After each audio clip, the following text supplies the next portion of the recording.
어떤 일을 하나 이렇게 하게 되면 어떤 행동을 한 사람이 내가 왜 그 행동을 했는지를 가장 잘 설명할 수 있습니다.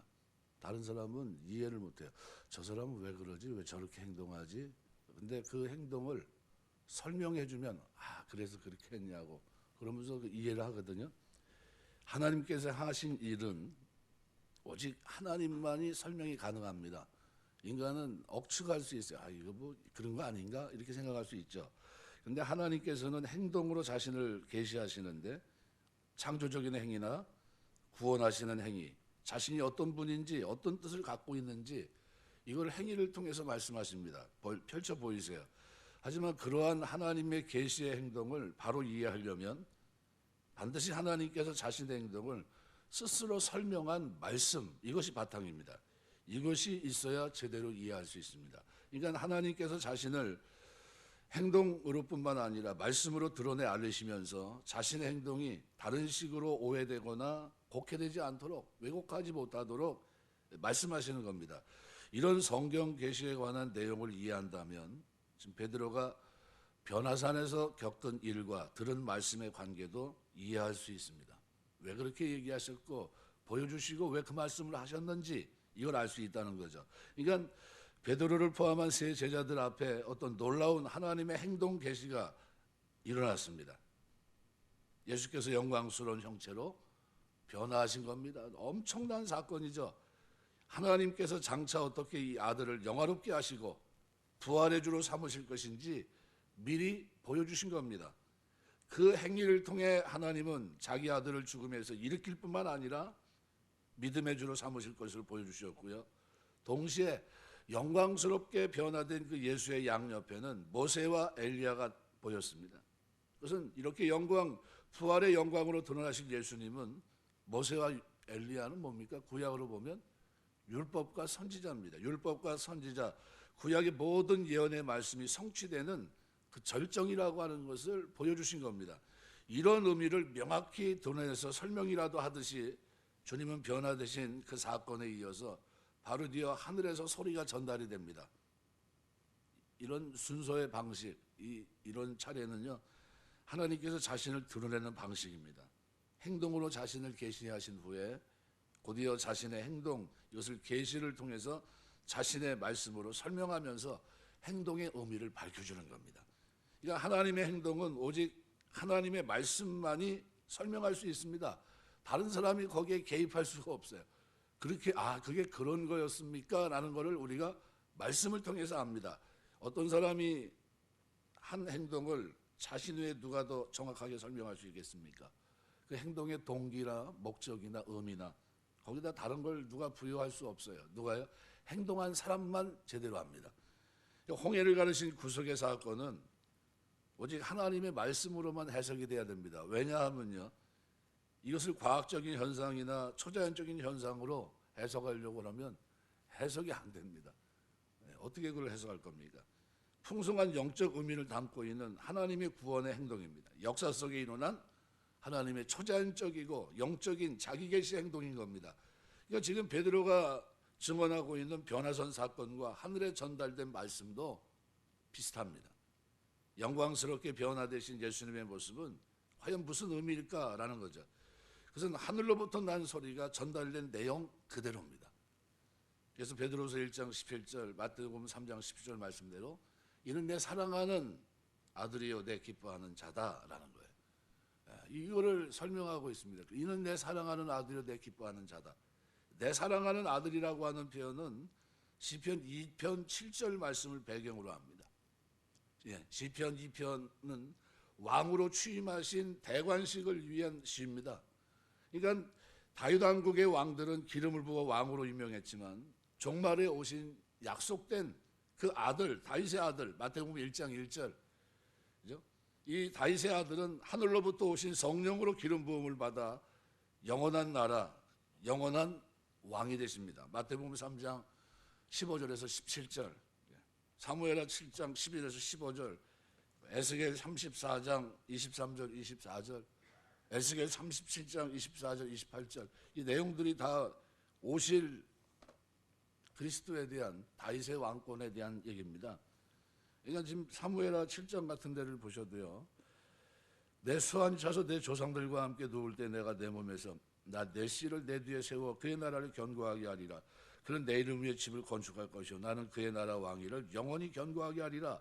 나는 그에게 아버지가 되고 그는 내게 아들이 되리니 그가 만일 죄를 범하면 내가 사람의 매와 인생의 채찍으로 징계하려니와.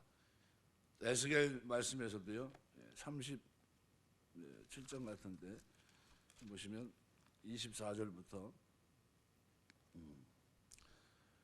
내 종 다윗이 그들의 왕이 되리니 그들 모두에게 한 목자가 있을 것이라. 그들이 내 규례를 준수하고 내 율례를 지켜 행하며 내가 내 종 야곱에게 준 땅 곧 그의 조상들이 거주하던 땅에 그들이 거주하되 그들과 그들 자자손손이 영원히 거기에 거주할 것이요 내 종 다윗이 영원히 그들의 왕이 되리라.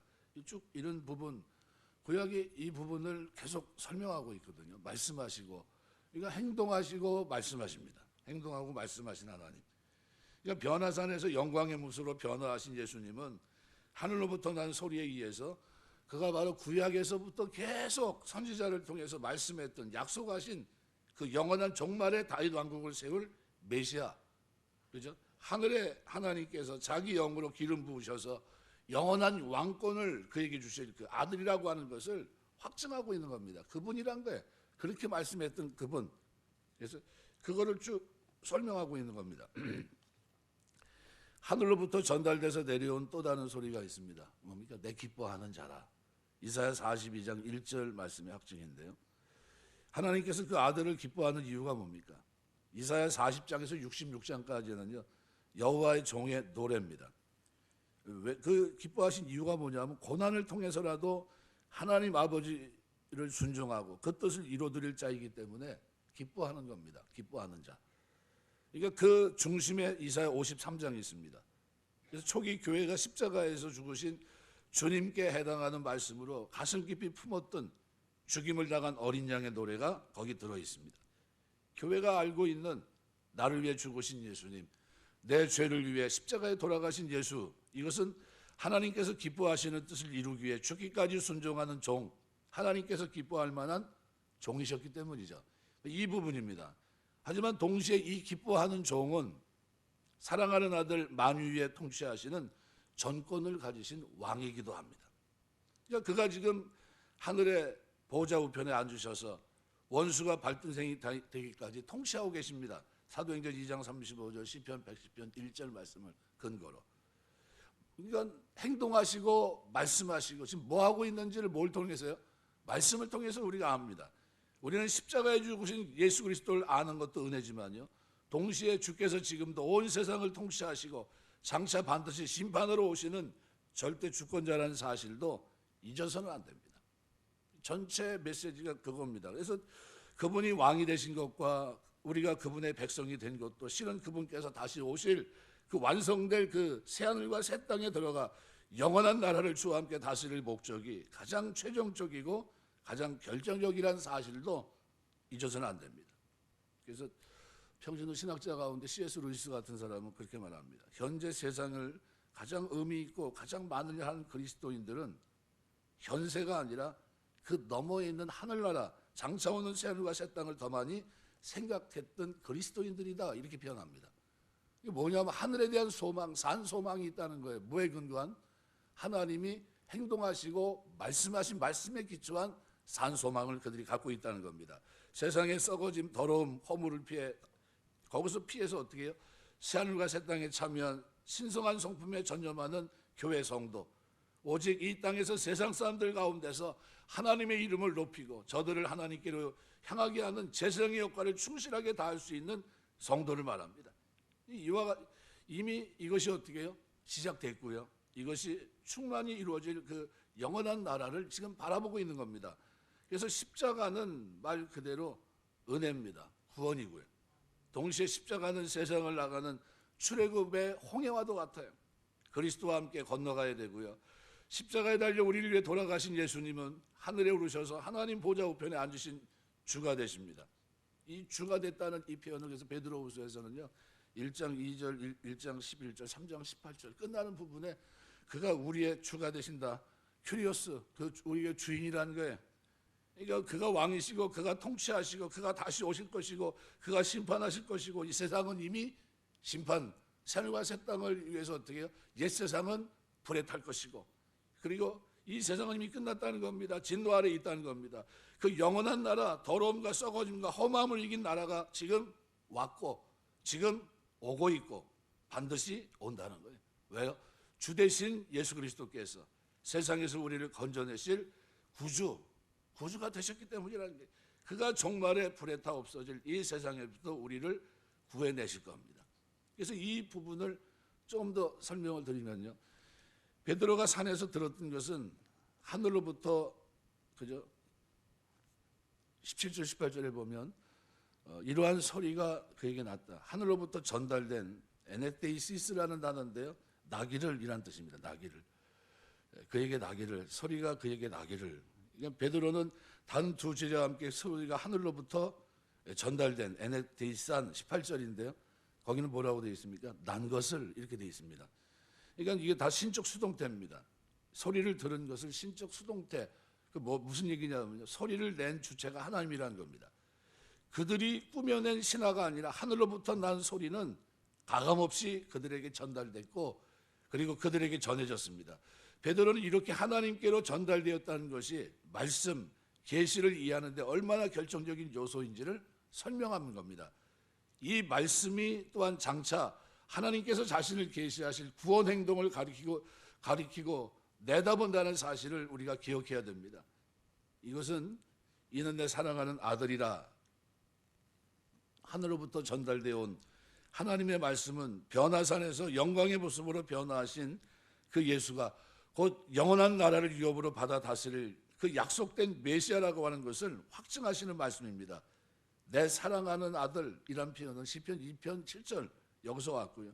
이 본문은 사무엘하 7장 11, 15절에 기록됐듯이 장차 오는 종말 다윗의 아들에게 주실 영원한 나라와 영원한 왕국에 대한 약속을 재해석한 겁니다. 그가 누구냐는 거예요. 지금 이렇게 변화산에 있는 그가 누구냐는 겁니다. 그는 누구예요? 자기 계시한 그대로요. 이는 내 사랑하는 아들이고 내 기뻐하는 자라는 거예요. 그거를 설명하는 겁니다. 말씀으로. 이스라엘 백성들은 이런 영원한 왕권에 대한 약속의 부분적이고 불완전한 실현이었던 것이었지만 종말의 다윗의 아들은 그래서 약속을 따라옵니다. 마태복음 1장 1절 다윗의 자손 예수 그리스도의 세계라. 그분은 하늘로부터 내려오는 성령으로 기름 부음을 받아 영원한 나라의 왕으로 등극하십니다. 마태복음 3장 15절에서 17절. 그의 나라는 우선적으로 성령 하나님께서 통치하시는 나라고요. 부활 생명의 통치고 그래서 죄사함과 은혜의 통치, 영원한 사랑의 통치입니다. 또한 말씀이신 그리스도의 통치, 곧 진리의 통치이고요. 모든 관계를 회복하는 의의 통치입니다. 그래서 우리가 의에 거하는 바 새하늘과 새 땅을 바라보도다 이렇게 얘기합니다. 이 영원한 나라가 이미 주의 강림 16절 파루시아 그의 오심을 통해서 어떻게 결정적으로 시작됐고요. 그리고 새하늘 새 땅으로 3장 13절 완결되는 겁니다. 3장 13절 베드로후서 3장. 그러니까 이 부분을 다니엘도 이 영원한 나라, 영원한 왕권을 가진 인자로 보고 해석을 합니다. 그래서 다니엘서 7장에 보시면 13절 14절에 이렇게 표현해요.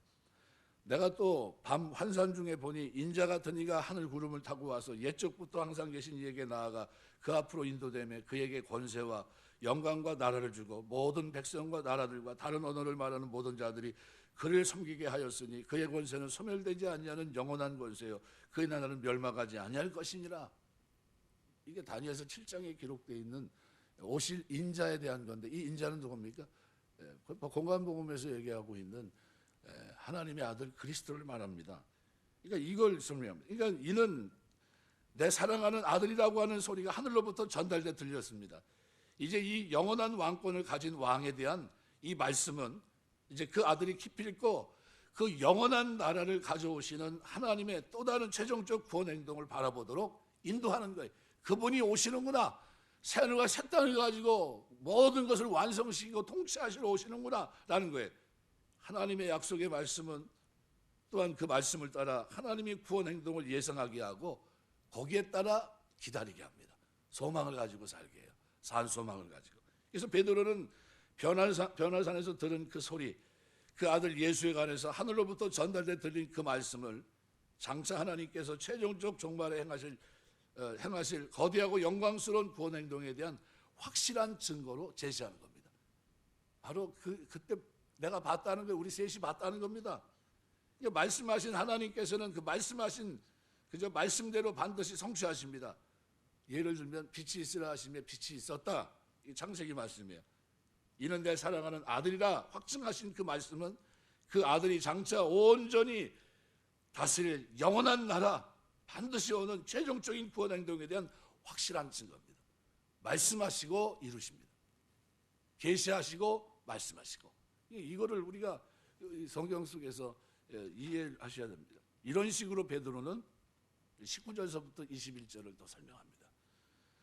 그러니까 종말에 대한 예언의 말씀은 종말의 심판, 최종적 구원 사건에 대한 더 확실한 예언으로 제시하는 겁니다.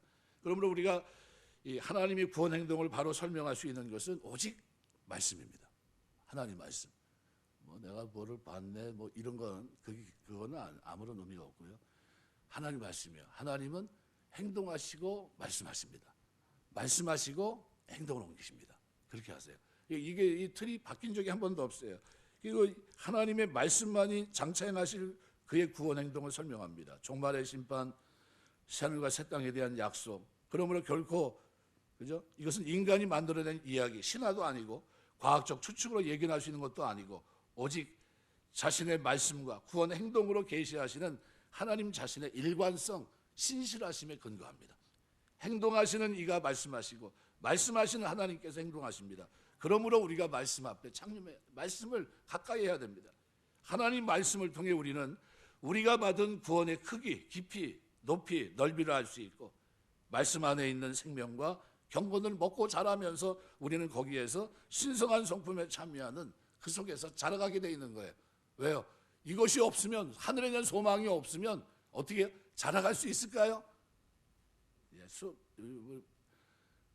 소망이 없으면요, 대학 지나가는데 야, 이과가 졸업해도 별거 없대. 진학합니까? 안 합니까? 안 해요. 졸업하면 뭐해? 갈 데가 없는데.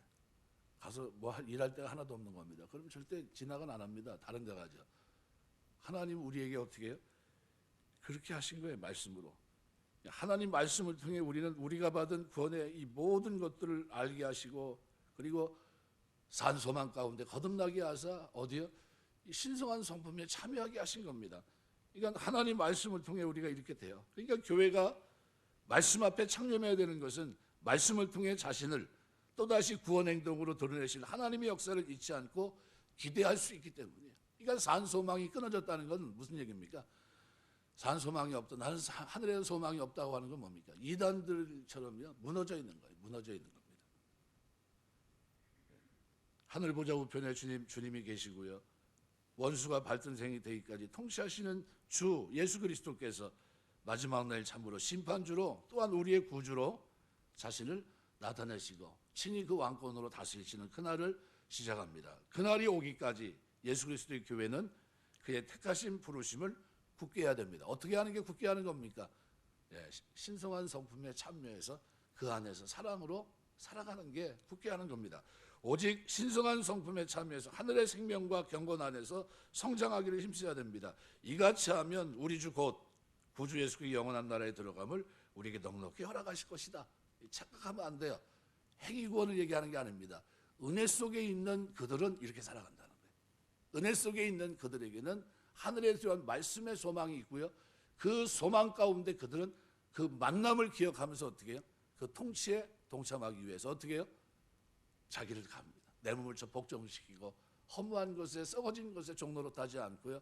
이제는 어떻게 썩지 않는 생명의 세계 속에 그 생명과 경건에 속한 것으로 내 성품을 채워가고요. 내 인생을 변화시키는 겁니다. 이게 신앙생활이에요. 말씀하겠습니다. 계시하시고 말씀하시고 이루십니다.